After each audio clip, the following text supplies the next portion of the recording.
Hello, friends. It's good to see you all. It's been a fun week with the Global Quilt Connection, hasn't it? We have all the Meet the Teacher videos that dropped a couple weeks ago. We hope you've watched them all, and we have a whole boatload of people who filled out all the scavenger hunts. And I need like a drum sound effect or something. At the end of the studio tour, we are going to draw a winner. I hope it's you.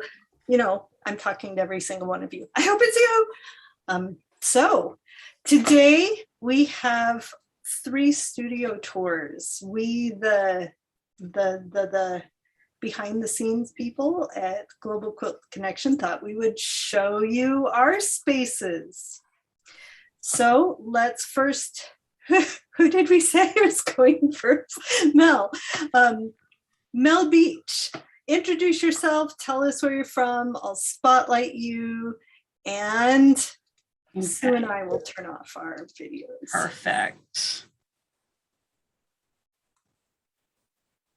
Okay, you all know that I love to play games.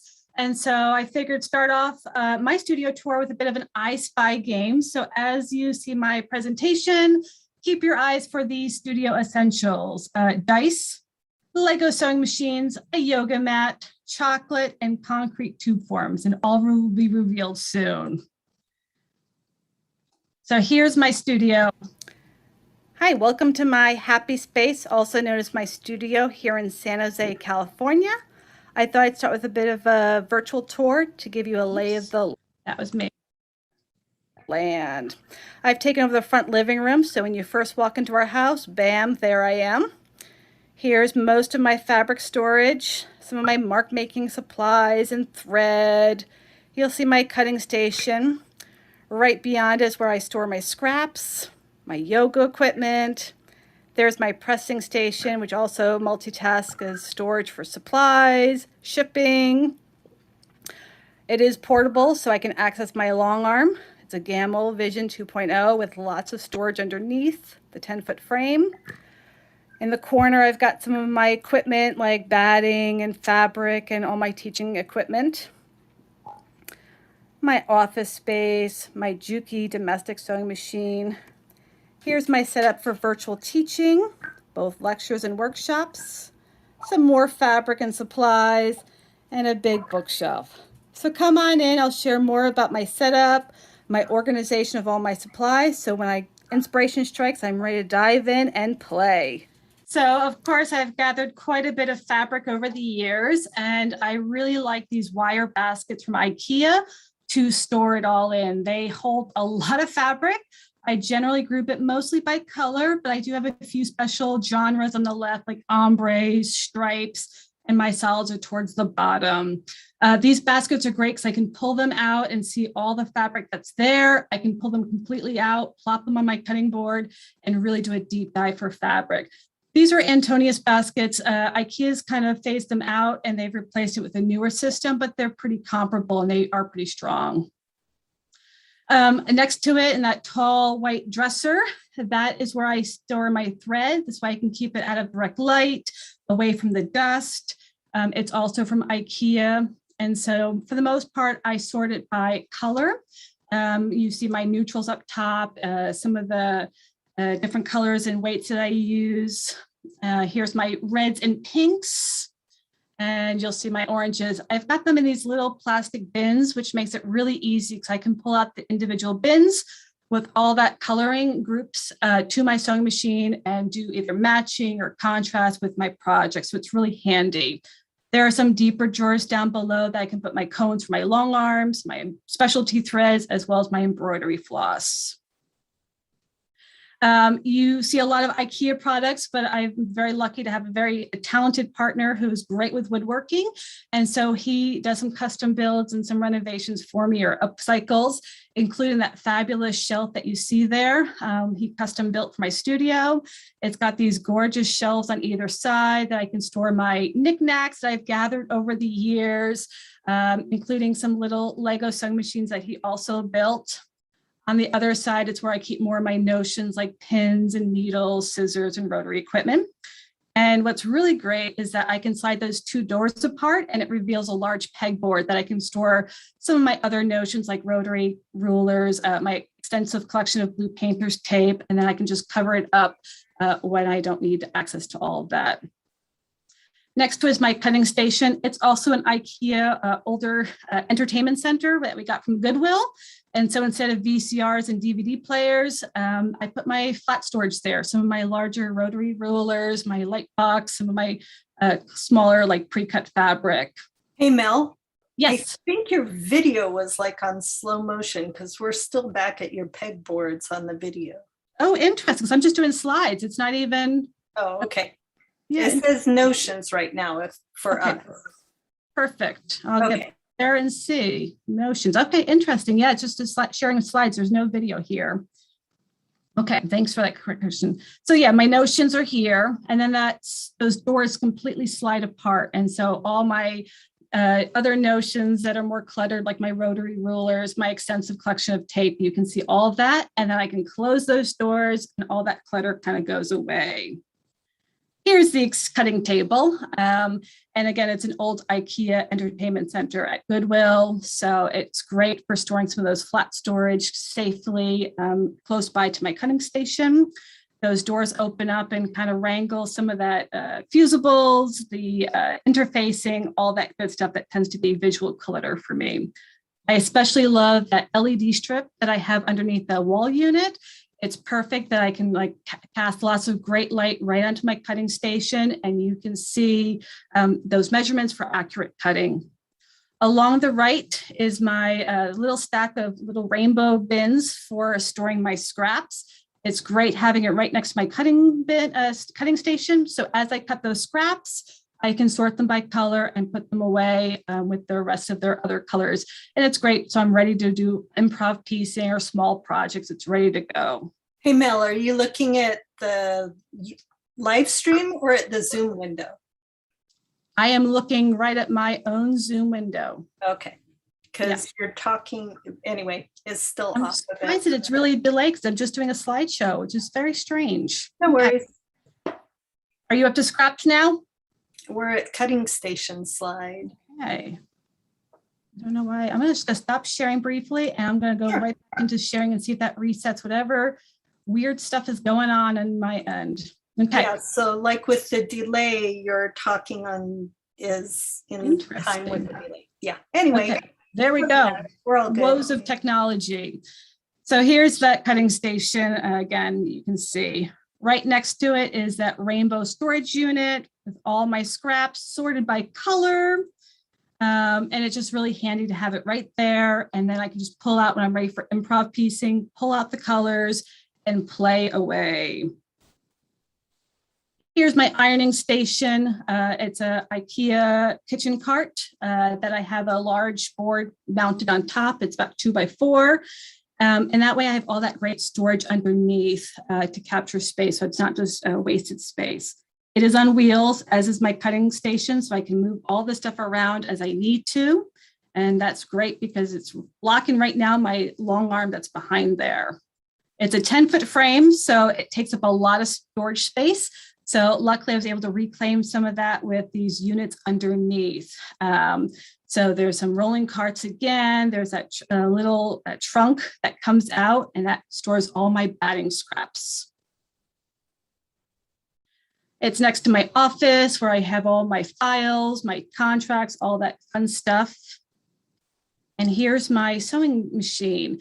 It's mounted into another IKEA table. We carved out a hole, built a little shelf underneath so it's supported and nice and flush with that tabletop. And that way you can see it's a lot of support for those larger quilts to do on my own machine. There's a lot of great light that I've attached to there. That metal sewing cabinet to the left, that's where I store all my sewing essentials. So you see my needles in there, my gloves, my bobbins, and of course, chocolate, just in case. Here's my teaching setup for virtual teaching, lectures, and workshops. I have a double monitor so I can see the chat and everything else going on. Lots of space, lots of great light, both natural from that front window, as well as overhead and from that portable light to the right. You probably noticed there's some dog beds and blankets underneath. That's not for me to take naps. That is for my studio assistants. I've got 3 of them, Panda, Callie, and Suzy Q.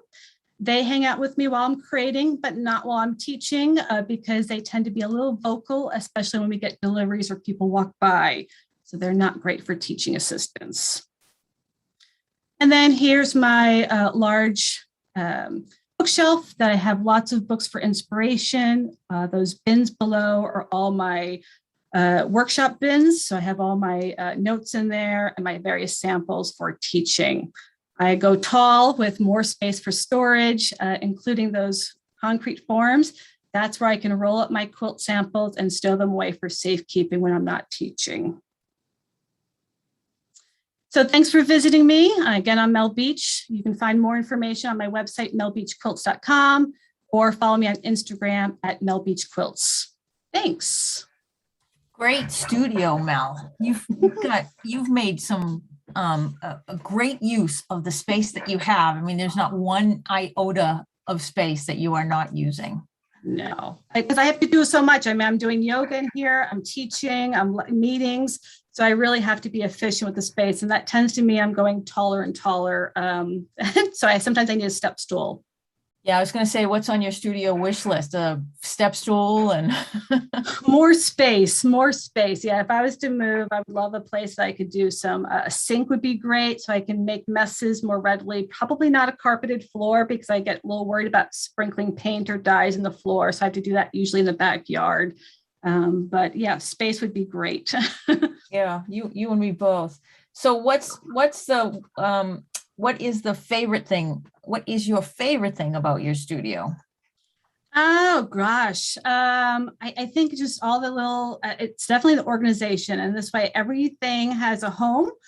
So when I'm ready to create, I can just go find what I need without doing a scavenger hunt in my own space. Like, where do I put that fabric for the most part? So that makes it really ready to go, ready to play, especially if inspiration strikes at like 2 a.m. or whenever. Other things, just all the color, all the, to see the fabric behind me, to find everything. For the most part, a lot of my stuff is sorted by rainbow order. It makes me happy. So.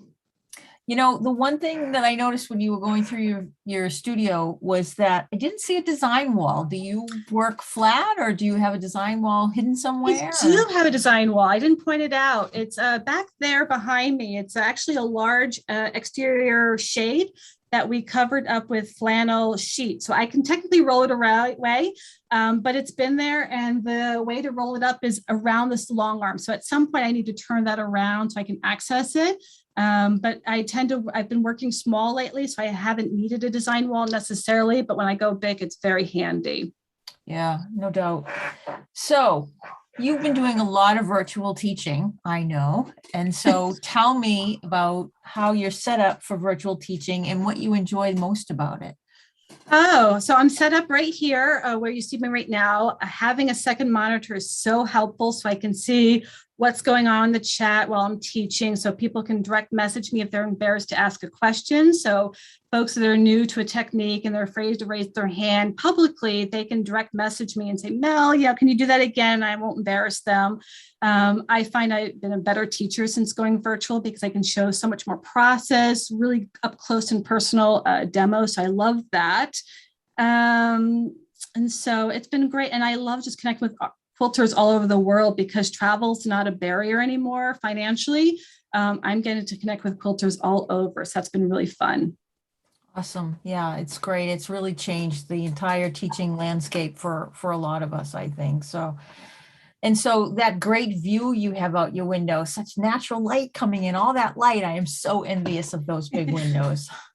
It's north facing, so it's not super bright light, but it's a lot of natural light. So it's great for taking pictures right in front of that window because it's not direct light. It doesn't damage my fabric necessarily, although I do try to rotate it periodically. But it's been fun, especially with the whole shutdown. We've seen all kinds of new critters. Like we had some ground squirrels outside my window last season, and this season I got to watch as their babies were coming out and getting more adventurous. So it's been kind of visual eye candy as well. Oh, awesome. Yeah, undo your videos, Sue. Let's all chat for a minute. What's turn it on. Sorry, turn on your video. I know words. No, I don't. I don't know words at all. It's pretty hilarious. So what percentage of your studio furniture comes from IKEA? I think IKEA is every quilter studio's favorite furniture store, right? I would say probably 90%. If I could get sponsored by IKEA, it would make me happy. And I've kind of phased out. But again, I have some custom built pieces. And anything that's from IKEA, you know, because of my partner, we can kind of specialize it, put it on casters, put it up on wheels, whatever, to make it more user friendly for me. So that's really helpful. There's all kinds of, you know, IKEA hacks, and I totally geek out in studio stuff. So I'm constantly looking through books for studio ideas. I have a whole Pinterest board. So yeah. Of course, you have a whole Pinterest board. Where did you get those tubes, the concrete mold tubes? Any home improvement store. They come 4 feet and I think bigger. So we took the 4 or 5 feet, I think they came, and we cut them in half. And so they nestle up there. I have a little bit of like a barrier, L-shaped barriers, just so they don't all roll off. That's why the fabric's up there, is to hold some of them in. But it's great because it used to be just stacks of quilt samples up there, and I'd have to pull one out from the bottom. They'd all come avalanching down. And used to have one dedicated for each workshop, but I've kind of migrated some of my samples into my guest room because I can just lay them flat in the bed there. Nice. So I gotta admit, I am having really a lot of fun. You know, I work with you two all the time, but have never had a studio tour. Yeah. It's so much fun. Bonuses of virtual. Virtual get together. All right. Sue, are you ready for yours? I am ready. All right, off you go. It's all yours now.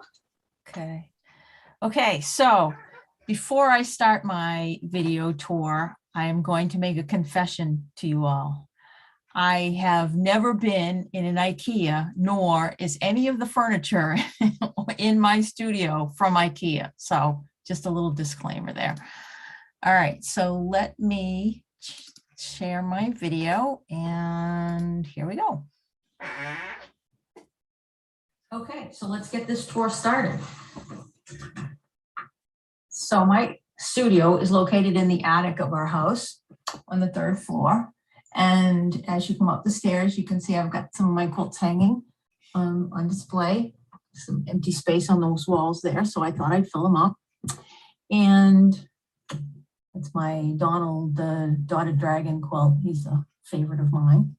Anyway, you get to the top of these stairs, which some days seems like an awful lot of stairs to climb.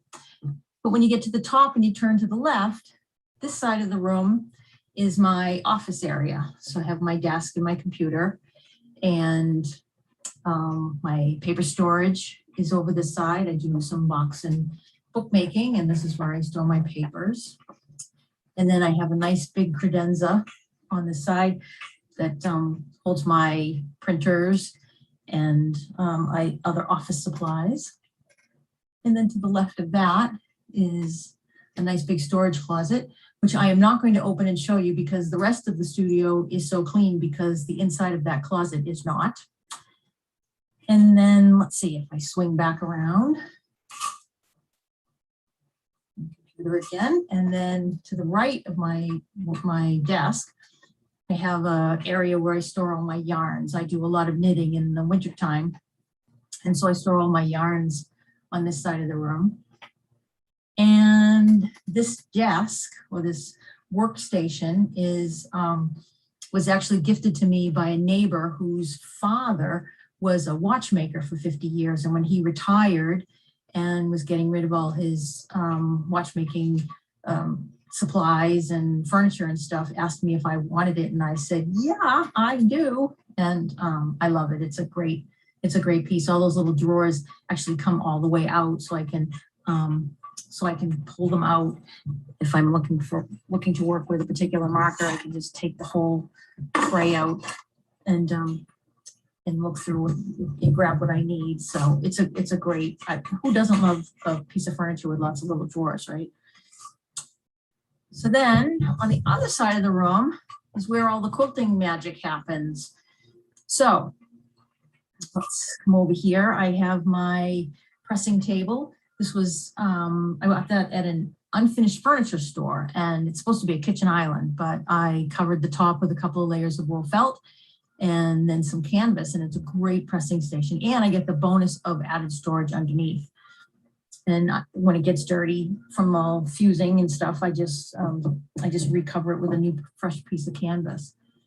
And then here's my fabric storage, and you can see I don't have a huge stash of fabrics. I used to use just my own hand-dyed fabrics, but over the last couple of years, I've grown quite fond of using cherrywood fabrics in my work as well. And so now I use a combination of both.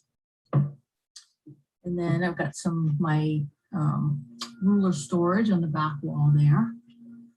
And I've got a little, well, it's not a little table, it's a pretty big table actually, that has, just gives me some extra space to put stuff. You can see here, that's my Big Shot Sizzix die cutting machine. And then my sewing table, which is another piece of furniture my husband built for me, is a great table because it has a lot of space in the back. So if I'm working on a big quilt, I don't have to worry about it hanging over the edges. And it houses my Bernina 740, which is a great machine. And then along the back wall here, I've got my thread storage. And on the right side of the window, I have all of my colors sorted by color family. And then on the left side of the window, I have all of my neutrals, my whites and grays and blacks. And then swinging around to the back wall, I have a row of bookcases, and I try to keep it as organized as I can so I can find things that I'm looking for. And this particular bookcase has all my Sizzix dies and my small Sizzix die cutting machine. And then along the back, on the top of the bookcases, I store all my fabric scraps by color family, so that it's easy for me to grab and what I'm looking for. If I'm looking to grab some oranges to work with, and I just grab the orange bin. And of course I've got books. I did downsize my personal library a little bit earlier in the year, but I did hold back some of my favorites. And and then I've got my, some of my sketchbooks and watercolor painting supplies along the back in the last bookcase. And then my workstation, which is this big piece, which is got a nice set of 12 drawers in it. And the top is a huge cutting mat just along the top of it, which is great. This is another piece that was built by my husband for me. And it's terrific because it's on some nice sturdy caster wheels. So I can actually move this around the studio if it's in my way, or if I need to vacuum and clean underneath it. So it's nice. I don't have to worry about it just sitting and not being able to move it, which is great. And then next to that is my Baby Lock coronet. I added that to the studio a couple of years ago. I love it. It's a great machine. And it fits in my space quite nicely. You can see, I don't have a ton of space. I'm in an attic. So when I was searching for a long arm, this particular setup worked really, really well for me. And let's see what else. I've got this little credenza, or the armoire thing, holds my photography equipment and stuff is in here. I do a lot of photography. So this is all my photography gears is stored in that cabinet. And that brings us back around to the office area. And that's the tour. So, wow, it's an amazing space, Sue. There's a lot of people are envious about your watchmaker's desk. That is an incredible piece, for sure. Yeah, it's a great piece. And it's nice. It's nice to know the history of it. I know the person who worked at it. I got to meet him and stuff. So it's nice to know that history. It's not just some random piece I picked up at an antique place. It's, it has some personal meaning, which is great. Yeah, wow. Folks were admiring your yarn collection, wondering if you ever incorporate yarn and quilting together in a hybrid piece. I have never done that. No, I've never, it's two separate things to me, quilting or working with yarn, but I've never combined the two. Interestingly enough, though, I actually started as a weaver. So I guess, I started out working with yarn. But then once I got into quilting, I sort of left it behind and I just use it for knitting now. Wow, nice. You also have a very talented husband with all that custom built pieces. Just incredible. And again, casters to move things around. How often do you rearrange your space?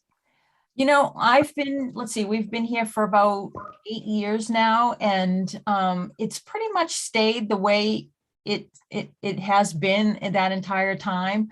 I haven't really changed much of anything except for I added the armoire, which has my photography gear in it. And I also added that big table that sits between my ironing station and my sewing machine. I sort of keep it, it's the configuration that it's in sort of works for me now. And I'm fairly limited because, it's a long, thin room. So, there's only so many different ways that I can set things up. So, and I find how it is now works for me. So. Nice. You have a lot of great horizontal storage space, all those tables, big open tables. How do you keep it from getting all like a collection site and for clutter, which is what happens for me? Yeah. And of course you guys are seeing it at, I did a little tidying up obviously before I shot the video, but I have a tendency in general to work fairly neatly. I have a hard time being creative if I'm surrounded by chaos. So when the studio gets to a point where there's too many things piled up, I have to stop and do a cleanup because I find that I feel like I'm it's two opposing forces. I'm trying to be creative and I'm working through in a chaotic environment, and that doesn't work for me. And I also have gotten into the habit of, once I finish a big project, I do a big cleanup and then I start another project. And I only work on one project at a time. I don't work on more than one quilt at a time. So that also helps to keep me a little bit more organized. So. Folks were admiring that gorgeous coat that's behind you. Can you tell us more about that piece? Yeah, so that's called House Coat. And it was a play on words. I had the phrase house coat popping in my head. And I decided that rather than do a quilt on that play on words, I would actually make a coat. And so it's covered in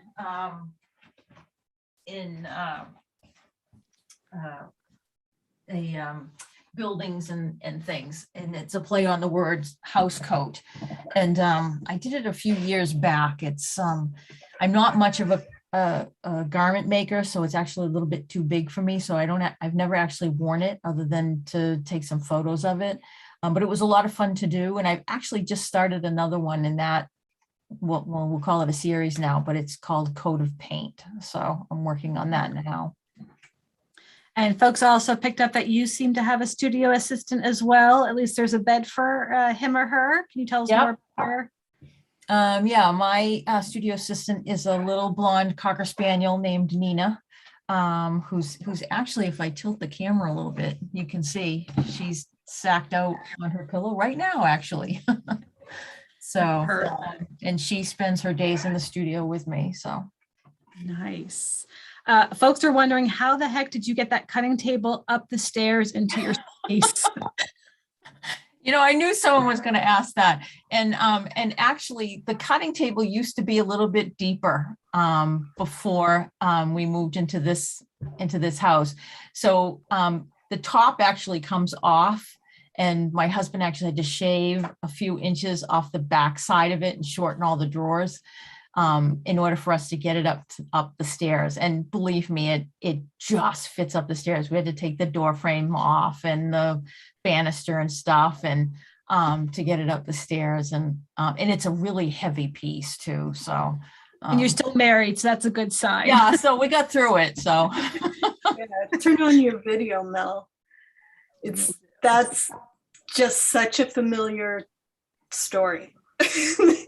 Trying to get stuff up the stairs. yeah. Sue, it'll be interesting when we show mine. You and I think we have like almost the same floor plan on the third floor of our studios. And if all of you watch really closely, you can see some similarities and also some differences. But you should have seen the, what do you call it? Three Stooges, the clown show, whatever, trying to get things up upstairs. I think there are some things up in mine that will never come down. I don't think they'll ever come down. What is your favorite piece of furniture in your studio? Honestly, I'd have to say it would be the work table, because it's the thing I certainly use the most. So yeah, I'd have to say it's my work table. Nice. And what one thing would you add if you could? I'm not sure if I'd add anything. I would get rid of the carpeting. If I was going to make a change, I would get rid of the carpeting. And I'm hoping to do that sometime in the next year, to get the carpeting taken up and just go with hardwood up here. Because it's so hard to keep a carpeting clean in a fiber studio, you know? Pins. Oh, it's brutal. Thread. Where do you do your dye work? I actually have a separate wet studio in the basement. So I have a room in the basement that has a stainless steel sink and a work table, and I store all my dyes and everything, and everything is done down there because it's got a concrete floor and I don't have to worry about spills and stuff. I have no water up here, so I couldn't do any dyeing up here. So plus with the rug, oof. Yeah. Ice and rug do not mix. Yeah. Oof. Right.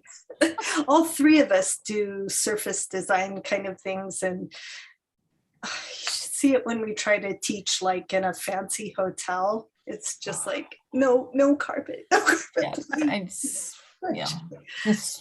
Everything has to be completely covered in plastic. Right. So are you guys ready for the ridiculous studio tour? Yeah, so this is why you went last, because neither one of us wanted to follow you.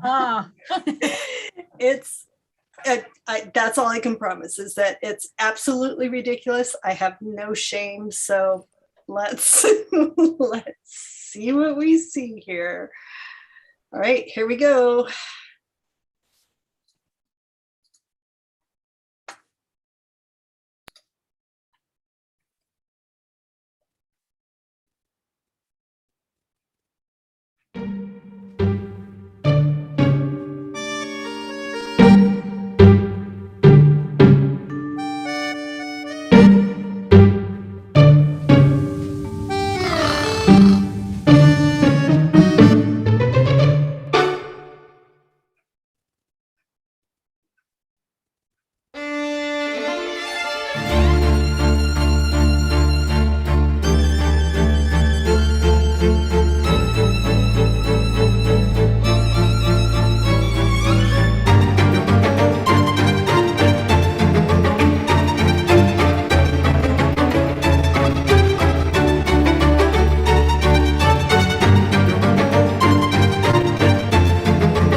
to stop it for just 1 second because there's weird stuff going on with the sound. We'll hope it works better when I restart it. Well, now that that bit of frivolity is finished, let's take a look around.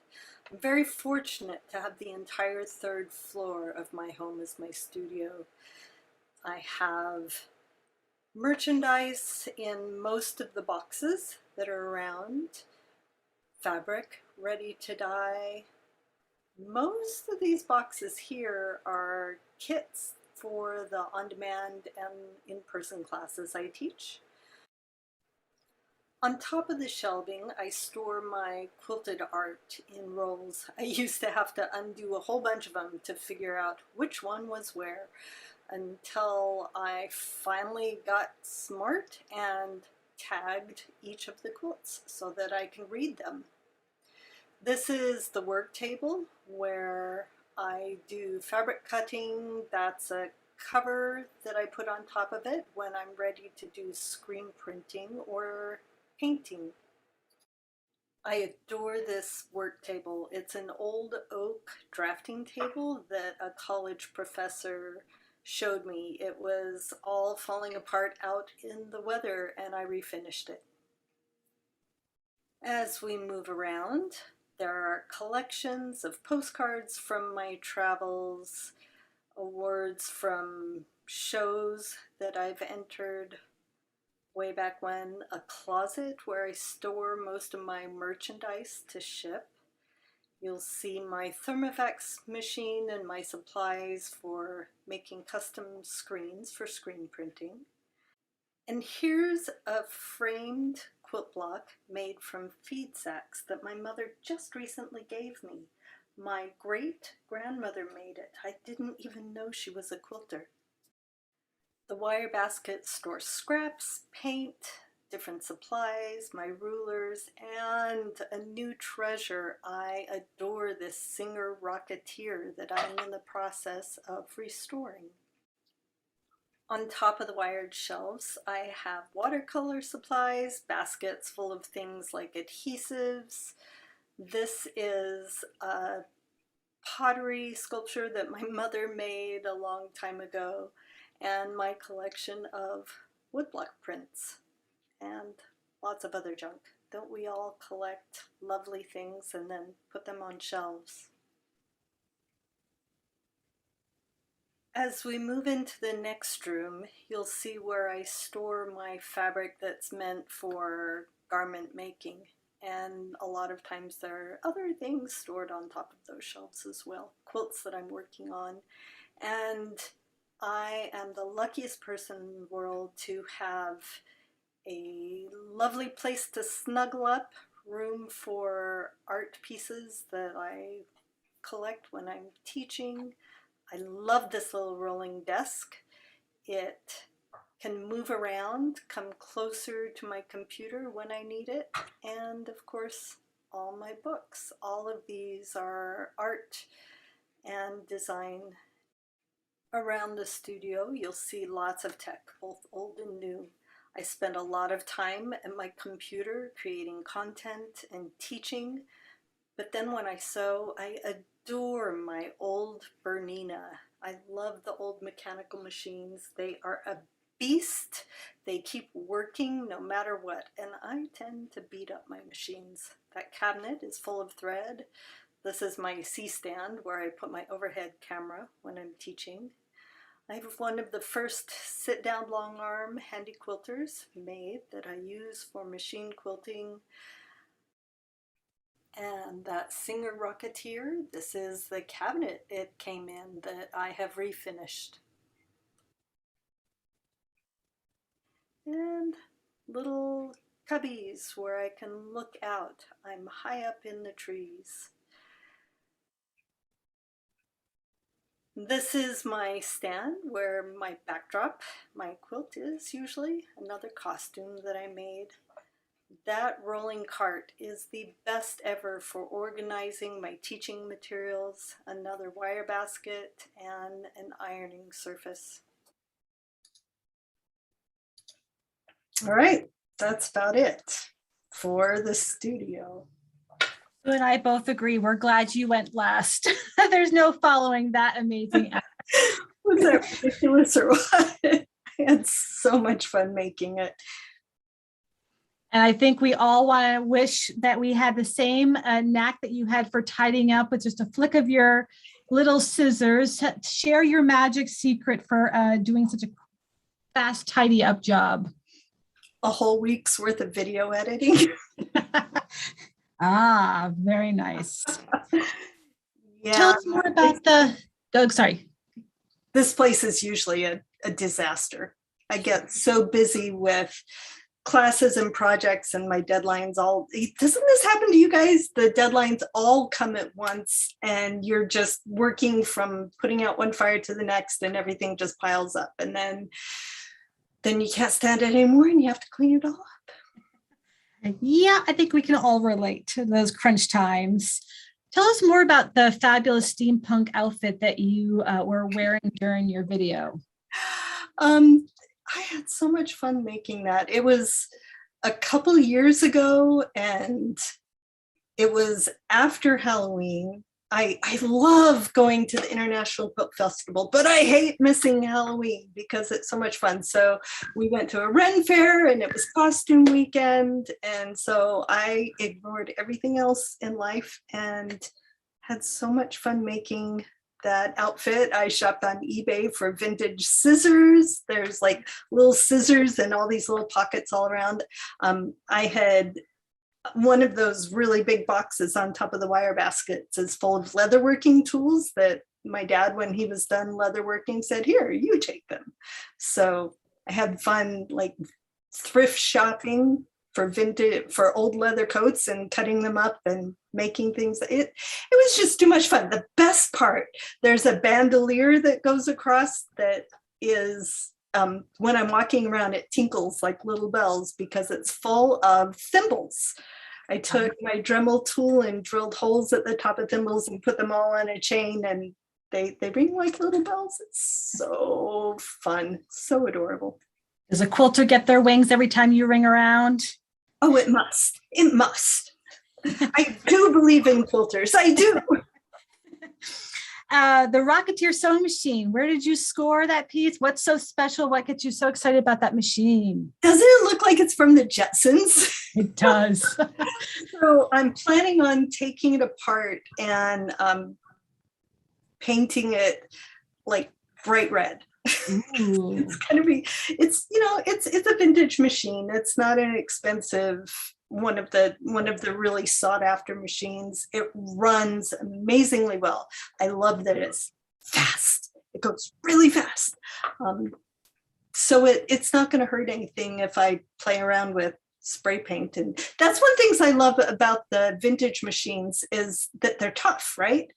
I can download a manual, the fixers, what it's called, the repairman's manual, and read it and take it apart myself and not worry about ruining it.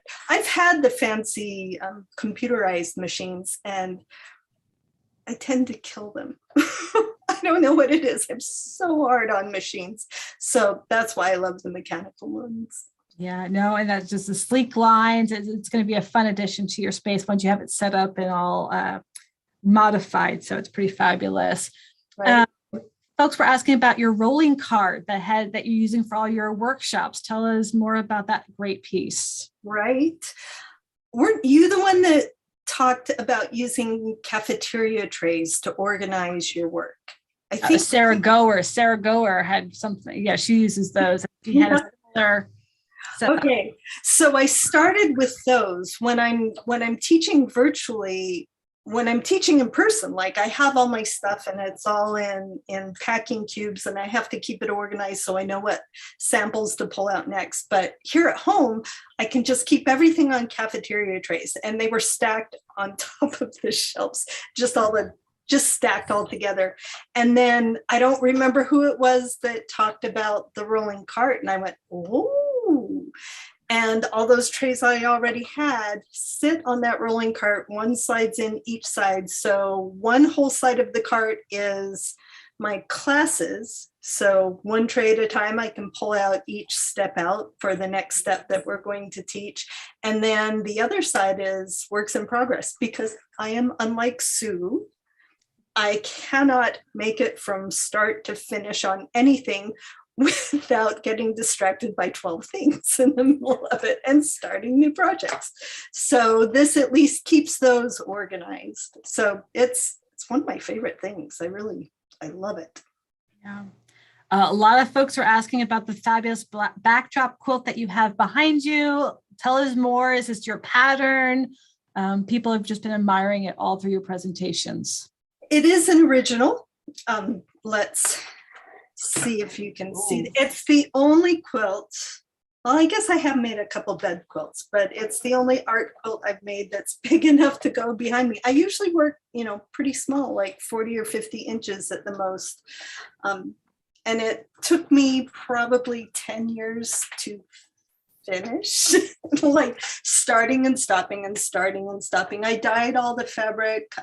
One of the things that's fun about it is it was finished, and I'm like super ADD, so I can't finish something because I get bored with it, right? So it was finished. It was on a design wall. It was nighttime. I didn't even turn on the lights, and I was going upstairs and I went, And then I looked on my table and I had an order of paint that I hadn't put away yet. And at 10 o'clock at night, without the lights on, you can do lots of stuff to a quilt and then go to bed and hope you like it in the morning. So I took gold paint and put highlights on one side and brownish paint and put shadows on the other side. So it has this really subtle kind of three-dimensional effect because of the value shifts, that light and dark. So that's one of my favorite things about this piece. Yeah, and I never picked up on the metallic accents until tonight. There's a different lighting or something, but yeah, that's incredible. And fearless. Well, you know what? If you don't really like anything, and this has never been exhibited anywhere because it's actually too wide for quilt shows to hang the standard size quilt show bar. So, if it's not really going to go around, if you don't really like something, what's the worst that could happen if you try something out? Just try it and see what happens, right? Incredible. Now you mentioned dyeing the fabric. Where do you do your fabric dyeing? I used to do it in my driveway, and now I didn't show it, but behind one of the walls, I have a couple doors, and it's where our utilities are. The furnace is back there, kind of like in the eaves. And don't tell anybody because it's probably not code worthy, but I had a little, like a half-size utility sink put in there. So the insulation, I'm by the furnace, but I have water. So I do a little bit of dyeing back there. I haven't done any in the last couple of years, not a lot, just a little bit at a time. Why don't you guys turn on your videos? We're coming. There's a question for everybody, for all three. Do we have special containers for transporting our machines, fabric, etc., in our vehicle? I hate traveling with my machine. I don't do it. When I'm teaching in person, I don't teach anything with a machine. Yeah, I always just borrow a student's machine. I've never taken my machine anywhere. It's too heavy. God, it weighs like a ton. So yeah, it is where it's going to stay. What about you, Mel? I only bring my machine for multi-day retreats, basically, because I love it. But if I'm going traveling, I look around to see who has a machine that I'm familiar with that's similar to mine that has a knee lift, because otherwise I am twitching my knee as I do my demos because I'm so used to my knee lift bar. I get that for sure. All right. Are we ready? Is it time?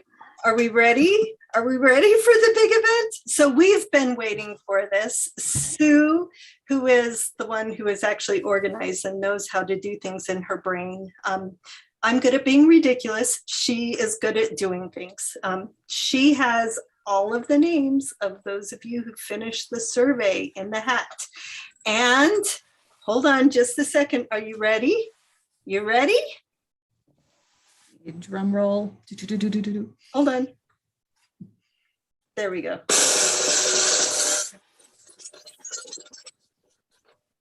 Okay, I'm pulling out one piece of paper. And the winner is, Okay, are you ready? This is Yeah. very exciting. I'm very excited.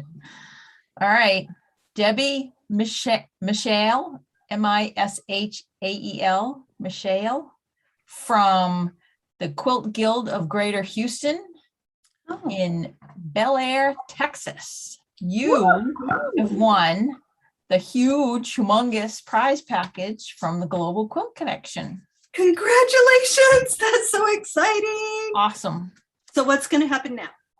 So, if I don't hear from Debbie tonight, I will send her an email and confirm that she's the winner and confirm her shipping address. And then all of the teachers who donated prizes will ship the prizes directly to her, and hopefully, and if it's up to her, she can keep from herself or she can share them with her guild, or but you're going to be getting an awful lot of packages in the mail very shortly. They'll probably people in over the next like 2 or 3 weeks. So it'll be like Everything. Christmas every day when you go to the mailbox. I know, right? Gosh, You think might of want to be that. nice to your delivery people, maybe with brownies or cookies, because they're going to be bringing a lot of goods to your door. For sure. It's going to Cool. be so much fun.